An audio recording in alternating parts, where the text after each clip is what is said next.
Bien, donc la Grèce. Alors la Grèce, disons, la situation a radicalement changé à partir du 25 janvier, comme chacun s'en est rendu compte, avec, disons, la défaite de tous les partis institutionnels, sociodémocrates et de droite qui étaient liés à l'application des plans de l'Union européenne, des plans de la Troïka, et avec une victoire, disons, nette, franche de Syriza. C'était de fait un scénario qui était même peu envisageable quelques mois auparavant, et donc forcément ça a ouvert une nouvelle situation. Alors au niveau de l'international, avant cet événement, on avait déjà fait une résolution qui est dans le numéro d'Imprecord de janvier-février ou février-mars, février-mars, de fait, qui était une résolution qu'on avait prise au niveau du secrétariat, puisqu'il n'y avait pas eu, disons, de réunion plénière auparavant, et on avait exprimé les suites de débats qui avaient eu lieu en bureau, aussi le débat qui avait eu lieu dans des réunions précédentes du comité international, une position qui était de dire clairement qu'on ne pouvait pas être indifférent au résultat de ces élections.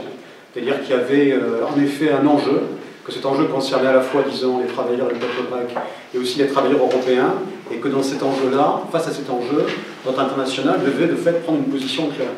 Et la position claire, c'était qu'on n'était pas indifférent au résultat, et qu'on était pour la défaite, évidemment, des partis de droite, et donc aussi pour la victoire des partis de gauche, en premier lieu, la victoire de Syriza, par rapport, de fait, simplement à un fait élémentaire, c'est qu'il représentait l'outil concret qui pouvait permettre aux travailleurs grecs de donner un coup d'arrêt aux politiques de la Troïka.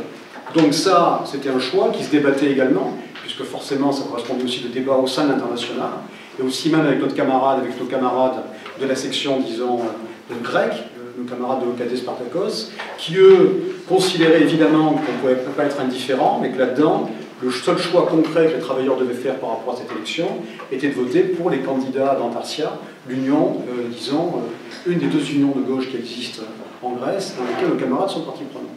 Bon, à partir de là, et à partir de cette situation, on a donc eu, quelques semaines plus tard, le débat au niveau du comité international, et donc nos camarades de l'OKD étaient là.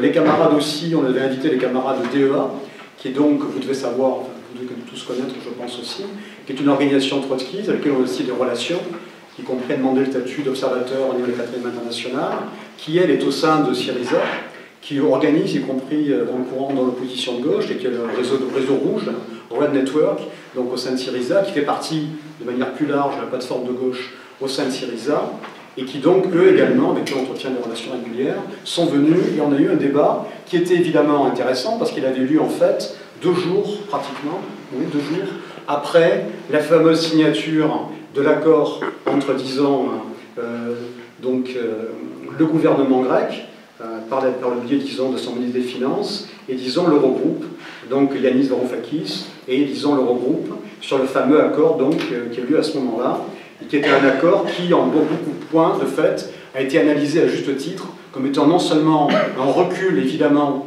par rapport aux engagements pris par Syriza, mais qu'évidemment, si cette ligne-là perdurait, c'était une ligne qui avait comme but la tactique, disons, du nœud coulant, visant à étrangler et à empêcher toute application des mesures anti-austérité qui avaient permis, évidemment, la victoire de Syriza et qui avaient été les engagements pris auprès des travailleurs grecs.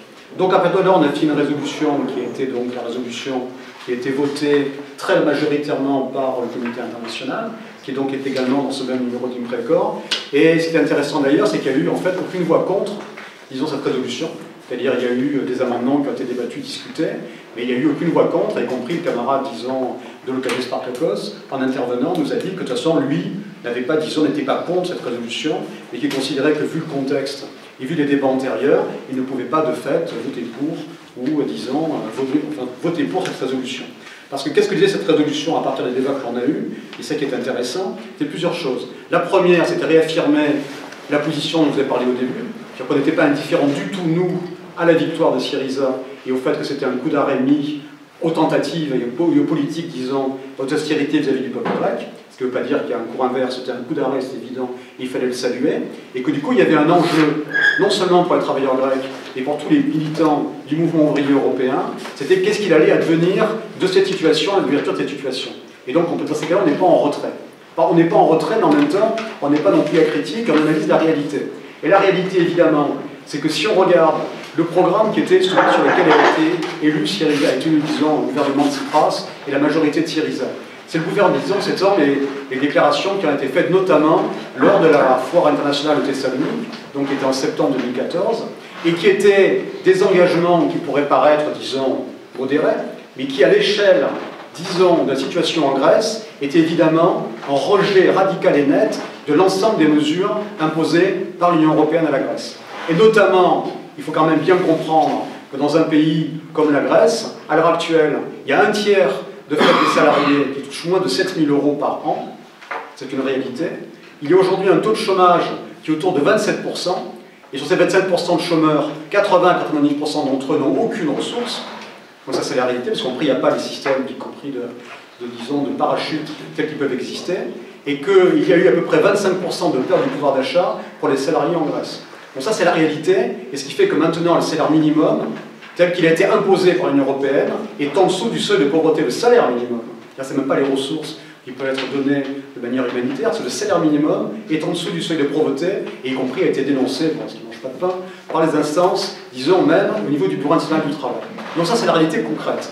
Le programme de Thessalonique était un programme qui pouvait même apparaître en recul par rapport à des programmes antérieurs de Syriza, mais qui était néanmoins une rupture radicale avec ses orientations, et qui s'engageait sur le retour à un salaire minimum, je crois, de 750 €, qui s'engageait, qui également donnait comme seuil d'imposition 12 000 €, alors que c'était baissé à peu près à, je crois, 5 000 €. Donc c'était en gros une série de mesures, entre autres, mais c'était beaucoup plus long, c'est-à-dire il y a de nombreuses pages, il est également dans le même livre d'Imprecord, dont je recommande toujours la lecture.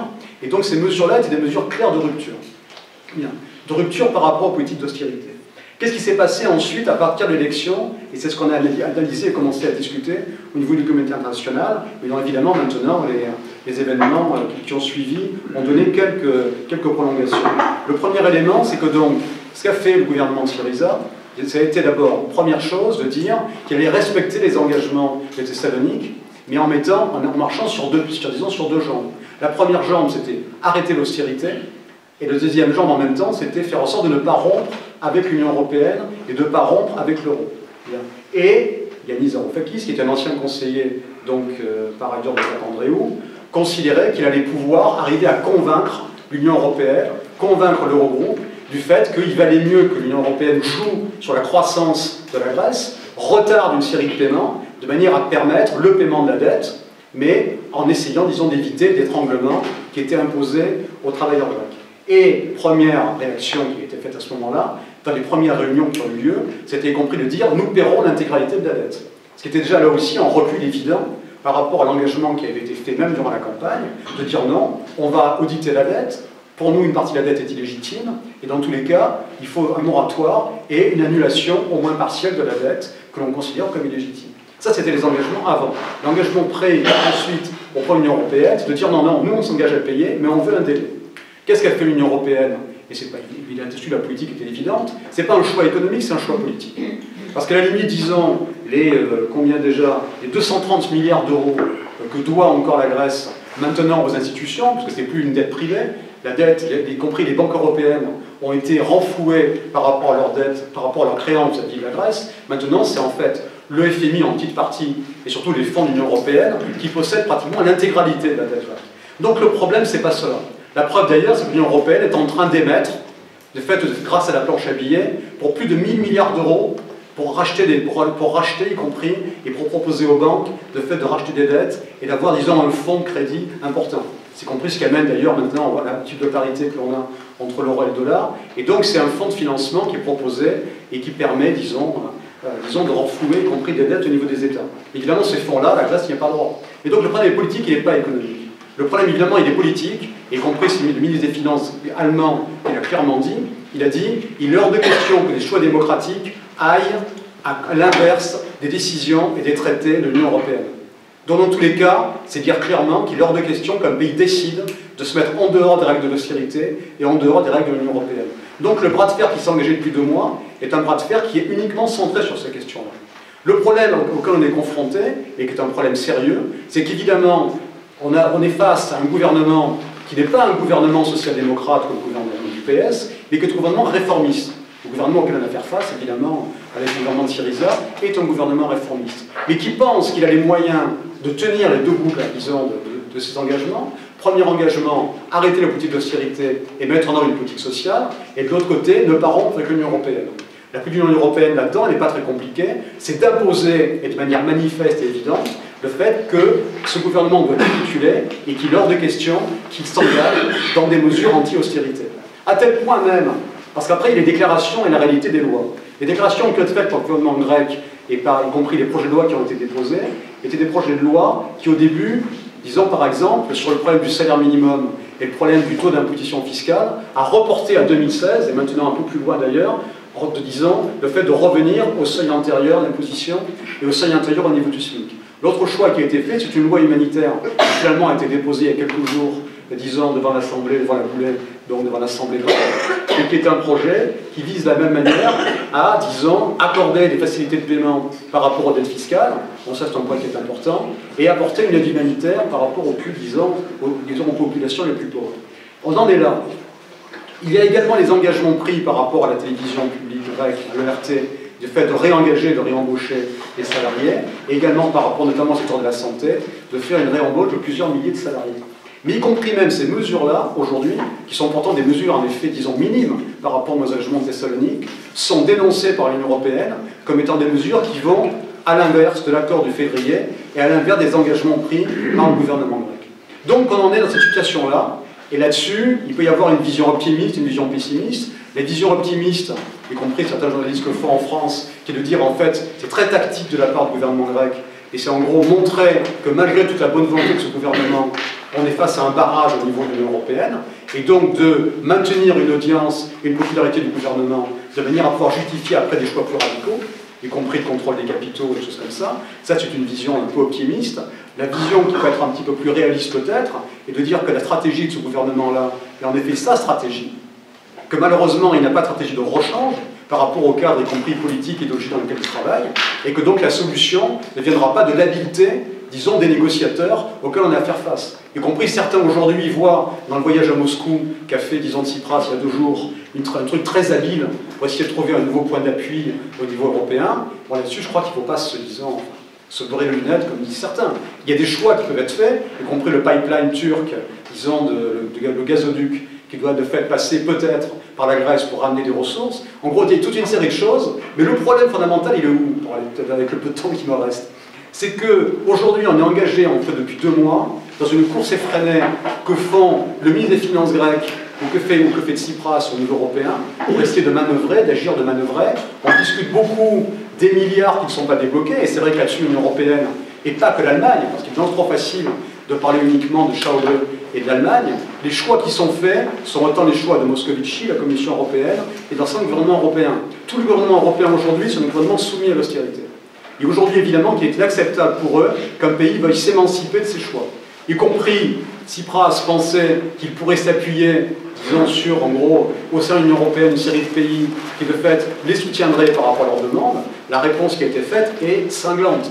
Il n'y a aucun soutien par rapport à ça, y compris Valls, tout à l'heure, en étant à Lisbonne aujourd'hui, a encore réaffirmé qu'à contrario de Lisbonne et du gouvernement portugais, qui lui est un gouvernement vertueux, par contre en Grèce, on est encore dans un gouvernement qui de fait ne se sort pas et n'est pas un bon élève par rapport au plan de l'Union européenne. Donc là-dessus, il n'y a aucune ambiguïté possible. Le problème qu'il y a malheureusement, c'est qu'aujourd'hui les travailleurs grecs sont soumis à l'attente et aux discussions uniquement de qu'est-ce qui se passe au niveau de ces voyages européens, au niveau en gros de ces négociations, au niveau de ces millions ou de ces milliards qui sont débloqués ou ne sont pas débloqués, et au niveau en fait de cette négociation permanente. Parce qu'évidemment, le nœud coulant se resserre en bonne partie, et là-dessus, la réalité est là. Aujourd'hui, il y a une popularité très grande encore du gouvernement grec, parce qu'il apparaît comme essayant de se confronter et de se battre malgré tout, y compris des annonces permanentes sont faites par le gouvernement ou à l'Assemblée de lois allant dans le sens de l'application des mesures, mais il y a plus de proclamations allant vers l'application de ces lois que de lois réellement appliquées à l'heure actuelle. C'est aussi ça qu'il faut quand même bien comprendre. Mais le problème, c'est qu'on est face aussi à une passivité réelle, et le fait que malheureusement, ce gouvernement étant arrivé à l'issue de 2, 3, 4 années de mobilisation très énorme au niveau du peuple grec, a malheureusement reporté aussi ça en disant, comme on n'y arrive pas par nous-mêmes, espérons qu'un gouvernement va nous permettre d'y arriver. Et donc c'est vrai qu'il est légitime du coup qu'il y a une attente, un attentisme réel au niveau d'une série de partie de la population par rapport à sa confiance et attentisme. En même temps, c'est clair que si aujourd'hui il n'y a pas en Grèce une partie, disons, du mouvement ouvrier et de la population qui se mobilise pour l'application des mesures qui sont prises, l'issue, disons, ne sera pas l'habileté tactique du gouvernement. L'issue, malheureusement, on la connaît d'avance. Et c'est aujourd'hui un des défis auxquels sont confrontés nos camarades, que ce soit les camarades de DEA ou les camarades de Cadet Spartacos, c'est faire en sorte en effet qu'il y ait application et engagement, application plutôt des engagements qui ont été pris à l'heure actuelle. Il y a un bon exemple par rapport à la santé, justement, où par exemple la santé est un des problèmes les plus graves existants au niveau, disons, de la Grèce. Aujourd'hui, il y a 2 jours, Tsipras a fait une annonce au ministère de la Santé disant qu'il allait supprimer, disons, enfin, le forfait hospitalier, c'est pratiquement la même chose, de 5 € que payent de fait les Grecs dans l'hôpital, mais en même temps, ces réseaux de la santé disent d'accord, les 5 € c'est une bonne chose, mais en même temps, il y a tout le coût que l'on paye par rapport aux soins médicaux et par rapport aux médicaments, et qui fait qu'y compris, c'est disons, c'est une goutte d'eau par rapport à la réalité de ce qu'on subit, et par rapport aux pénuries de systèmes de santé, par rapport à l'accès aux soins qui n'est plus possible. Donc aujourd'hui, un des enjeux, et ce qui nous concerne, nous, c'est à deux titres. En Grèce, l'enjeu, c'est une mobilisation populaire qui permette d'imposer l'application, en gros de rompre l'éclatantisme, et d'imposer de fait l'application des mesures qui sont prises. Et au niveau européen, c'est une double tâche qu'on a aussi, qui n'est pas facile à réaliser. La première, c'est de dénoncer le soutien total de nos gouvernements à une politique d'étranglement du peuple grec. Bon, ça continue, et ça continue de plus belle au contraire, avec y compris les articles crapuleux qui sont faits par Quatremer ou d'autres, au niveau de la presse, sur en gros, disons, l'incurie des Grecs. Bon, donc toute la presse est là-dessus à la botte, y compris des décisions de l'Union européenne. Et la deuxième chose aussi, c'est essayer de tisser tous les liens avec les structures existantes, du mouvement ouvrier grec et au niveau de la population. Là-dessus, l'exemple est très différent, y compris de l'État espagnol de ce côté-là. Donc voilà, donc on en est là. Et en soulignant quand même que là-dessus, il y a quelque chose qui est important. C'est vrai que Syriza, là-dedans, alors bon, d'un point de vue très partial que je donne, mais qui est quand même une réalité, est aussi un enjeu, parce qu'au sein de Syriza, par exemple, après, disons, l'accord avec l'Eurogroupe de février, il y a eu un comité central de Syriza qui s'est tenu à la fin du mois de mars, février plutôt, c'est le 28 février, 1er mars, et dans lequel une motion, un amendement proposé par la gauche, a obtenu 45% des voix, contre la position de Tsipras et de la majorité de Syriza, notamment sur l'accord avec l'Eurogroupe. Alors on peut dire que c'est peu de choses, mais c'est clair qu'à l'heure actuelle, des enjeux aussi, et ça c'est important et différent de notre pays, c'est en gros la manière dont les débats politiques continuent à se mener au sein de Syriza, au sein des syndicats, au sein des forces sociales, de manière à imposer concrètement le rapport de force, non pas qui fasse, disons, changer l'orientation politique forcément, mais qui impose une série de mesures qui sont celles des engagements pris durant la campagne de Tsipras. Bon, enfin, voilà. Bon, tout ça c'est du concentré parce qu'on n'a plus beaucoup de temps. Néanmoins, on a dans l'Uprécor beaucoup de choses qui arrivent et qui vont continuer à arriver, dans lesquelles on donne la parole, on essaye d'alimenter pas mal tout ce qui se passe là-dessus. Et donc la résolution était un peu le résumé de ces prises de position, mais était l'issue d'un débat assez important. Donc,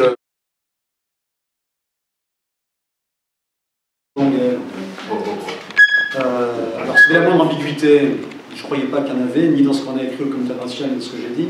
C'est clair que l'enjeu à l'heure actuelle, c'est pas de compter les points, c'est un, d'organiser une solidarité, et deux, quand même d'être capable collectivement d'analyser ce qui se passe et de comprendre dans quel sens il faudrait que les choses aillent pour justement qu'elles aillent mieux. Et le premier point, évidemment, c'est que ce qui s'est passé, pour ça qu'il y a quand même ça si antinomique que tu dis, si tu dis qu'en même temps c'est une victoire, ce qui s'est passé, et qu'en même temps tu dis cette victoire ne fait rien avancer, enfin pour moi c'est antinomique. Parce que je pense que c'est une victoire dans la mesure où, et au niveau international et au niveau grec, c'était un coup d'arrêt mis par rapport à la politique de la Troïka, c'est la réalité. Même si aujourd'hui on parle de manœuvres, les manœuvres prouvent bien que ça ne continue pas comme avant, justement. Ça c'est la réalité de toute façon. Donc à partir de là, ça c'est le point de départ. Mais le point de départ, à partir de ce moment-là, c'est aussi malgré tout de comprendre qu'il faut arriver, et la critique elle est quand même légitime, et la critique elle est faite y compris par les camarades à l'intérieur de Syriza. Parce qu'il n'y a pas plus, disons, féroce critique qu'un camarade par exemple comme Satis, ou qu'un camarade de DEA, y compris le lendemain même du 9 février. Moi je ne suis pas du tout pour dire capitulation, et pour moi c'est un terme qu'il fallait bannir. Parce que capitulation, on a fait dire c'est fini, or là ça commence. Mais par contre, évidemment, le gros problème qu'il y a eu après le 20 février, c'est quoi? C'est que, disons, comment il s'appelle comment dire, le gouvernement de Tsipras est revenu en disant nous allons gagner. Oui, mais le problème est là, c'est que si on veut armer, enfin bon, quelqu'un a dit dans un article, même si les comparaisons valent ce qu'elles valent, après Brest-Litovsk, Lénine, Trotsky sont parvenus en disant on a gagné. Évidemment, parce que si tu veux préparer la suite, il faut y compris alerter là de ce qui est en train de se passer. Donc ça, c'est le problème, il est là. Le problème, c'est qu'en effet, il faut aussi, mais ils le font en partie d'ailleurs, évidemment, que le peuple grec se rende bien compte qu'ils sont en face d'un ennemi, que l'Union européenne n'est pas un allié, mais est un ennemi. La Commission européenne est un ennemi, mais pas un allié par rapport à leurs problèmes. Et ça, c'est vrai, qu'est-ce qui se passe depuis 2 mois permet aussi d'avancer dans ce sens-là. Mais là, le truc qui est tragique, après, évidemment, c'est quoi? C'est que je crois que là-dessus aussi, Statis a raison, il n'y a pas de plan B. Donc en gros, on ne peut pas simplement se remettre à l'habileté diplomatique, disons, des uns et des autres, en disant il faut leur faire confiance, ça va bien aller. Non, ça on sait que malheureusement on ne peut pas. Donc les seules armes dont on dispose, y compris la gauche grecque, et ce qu'elle fait même dans Syriza, parce que malheureusement, même par rapport à ce que tu dis, Béa, le problème, c'est que ce qu'ils se disent eux, c'est que le niveau aujourd'hui d'activité sociale n'est pas supérieur maintenant à ce qu'il était avant la victoire, disons, y compris le 2 janvier. C'est ça le problème, parce que les réseaux de santé, par exemple, existaient bien avant. Les réseaux dispensaires dans les quartiers par rapport à ça existaient avant. Le problème, c'est qu'aujourd'hui, justement, comme tu dis, le problème, il est politique maintenant en partie. C'est-à-dire comment ces réseaux sociaux peuvent se transformer complètement en réseau politique en disant c'est maintenant qu'il faut appliquer les mesures Thessalonique sur ça, sur ça, sur ça et sur ça. Et sur des choses concrètes, évidemment. Le problème, c'est pas la transition au socialisme. Hein. Le problème, simplement, c'est des mesures élémentaires sur lesquelles le gouvernement s'est engagé, sur lesquelles il y a des choses qu'on a fait sur l'immigration, oui, y compris la ministre de l'immigration, était avant une militante des mouvements sociaux de soutien aux travailleurs immigrés. Et les mesures d'actualisation qui ont été faites, y compris, étaient un truc très concret. Ça, il n'y a pas de problème, y compris qu'elle est à l'inverse de tous les machins de l'Union européenne. Ça, c'est certain. Mais le problème sur les questions fondamentales, sur le salaire, les conventions collectives, la réintégration et tout ça, pour l'instant, on sent que, voilà. Et c'est sur ces choses-là, y compris la mobilisation est nécessaire, y compris pour qu'elle soit imposée. Donc, le problème et l'évidence, c'est celui-là à l'heure actuelle, c'est pas être observateur, et c'est compris peser au minimum, nous on peut peser en discutant avec les camarades, on peut peser, moi ce que j'ai dit à la fin c'est ça, c'est compris le truc de solidarité au niveau des mouvements sociaux qui existent. Le réseau santé c'est un des rares réseaux qui existe structuré et autres, c'est un bon point d'appui. Bon, le mouvement grec, le mouvement syndical grec c'est plus compliqué, enfin au moins ça c'est un truc concret. Et après, pour terminer, puisque évidemment de toute façon, bon d'accord, j'arrête, je vais dire autre chose, mais quand il y a plus d'une minute, c'est pas la peine. Par rapport à ce que tu dis, hein. C'est vrai. Mais le problème, c'est que par exemple, l'évasion, oui, non, tout n'est pas possible en même temps et qu'est-ce qu'on fera à leur place? Ça, c'est vrai. Mais le problème, c'est qu'avant même 20 janvier, il y a eu, disons, une évasion, disons, des capitaux des banques grecques. Et aujourd'hui, on doit être à peu près à 30 ou 40 milliards. Le problème, c'est vrai que l'euro ne permet pas, disons, tout au niveau, mais par contre, le blocage des fonds au niveau des banques, ça, c'est un truc qui est aujourd'hui, y compris la hauteur, y compris des remboursements qui devraient être faits dans les 2 mois qui viennent. Voilà. Il faudrait qu'il y ait des mesures comme ça. La rupture, c'est ça, justement, c'est pas la rupture, disons, avec le socialisme, c'est des trucs concrets comme ça, y compris même remplacer le président de la banque grecque, y compris, ils sont même dans la capacité de le faire par rapport aux menaces de l'Union européenne. Stop. Directeur. Bon, donc